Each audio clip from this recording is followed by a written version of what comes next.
there anything that you feel like you might be able to drop on us right now? So this is the poem. This is not a poem. This is not a poem, and I am not a poet. When I'm unable to find a better way of saying that in 2012, 48 people in Great Britain were killed by guns and 120 women killed by the hands of their beloved partners. I am not a poet, but I can't find a more beautiful way to say that no nation in the world imprisons as many members of its population as America does. The more black men in the US are incarcerated today than what they were during the peak of South Africa's apartheid. No, I am not a poet. When I can't find clever words to illustrate the fact that before 2008, Nelson Mandela had been on America's list of most dangerous terrorists for over 60 years, that Cameron is a liar, that Cameron was a key member of the Federation of Conservative Students in '89, and I hope to hang Mandela. Forgive me, because today I am not a poet and this is not a poem. When eloquent words fail me and I can't capture the struggle of the poor through the metaphysics of language, that by the time Margaret Thatcher left office in 1990, the annual incomes of the richest 0.01% of British society had climbed to 70 times the national mean.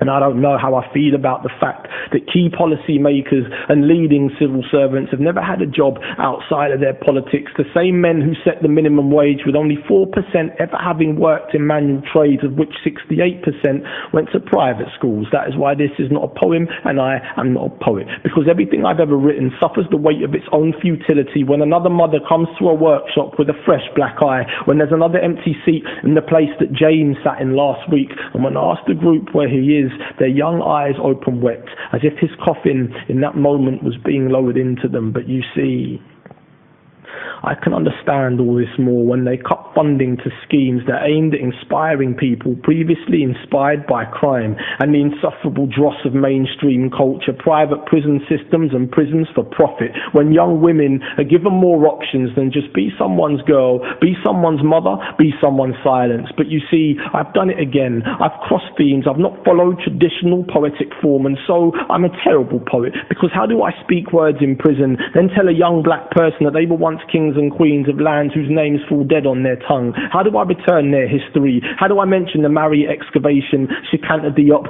and the skin cell sampling of 300 mummies? How do I show them pictures of skyscrapers before skyscrapers even existed? How do I do all this and then have them ask what part of the world I am from? Why don't write poetry about 1974, Elgar and Kissinger, until I tell them that I am not a poet, and nothing I can write will help dismantle this idea of race that we've become so attached to. Nothing I can write will include the importance of mitochondrial DNA and the 99.99% of us that is identical, that a BNP member most probably has more Asian and Arab in them than the mosque that they conspire to blow up, that immigration isn't a choice, that people don't come to the UK for great weather, hospitality and quality of life. How do I explain all this and still retain artistic merit? I spent days looking for a metaphor to put the Palestinian Nakba in until I found a home that once stood beautiful and prim, and then I opened the door and saw its contents ransacked, its family massacred, and its garden on fire.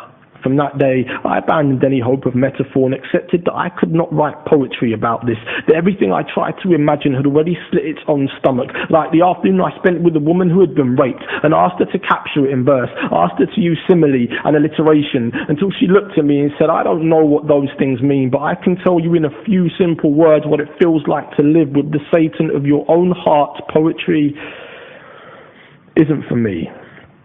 It's for people who can use words like odoriferous while putting red wine to the lips of their white skin and applaud the technical endeavour of a poem. Its wit, its ingenuity, its metre and form, not its helping, not the ambulance siren that screeches from the height of its title. That is why this is not a poem, and I am not a poet. Because I cried reading Douglas Dunn, Aaron Kalatka, Borges and Neruda. I cried when I went looking for female poets and found few. I cried when asked how many black poets Penguin had ever published and was told two, when my English teacher told me that language wasn't my strength, that my anger crushed my intelligence, that I should think about going and learning a trade. And I cried then too when I spoke to a group of young men about what it was to be a man, how we inherit this cancerous culture, how we inherit misogyny, objectification and the glory of violence while silently suppressing the sensual. These were all the hardest things to write about, to talk about and to live with. That is why I keep saying that this is not a poem and I am not a poet, because all of the above digress. and ignore the rules set by the establishment. But all that doesn't matter, because it's done now. You've come this far in listening. Endings are always the hardest things to write, because the author knows that's the last impression the reader will be left with. And so I chose the following wisely.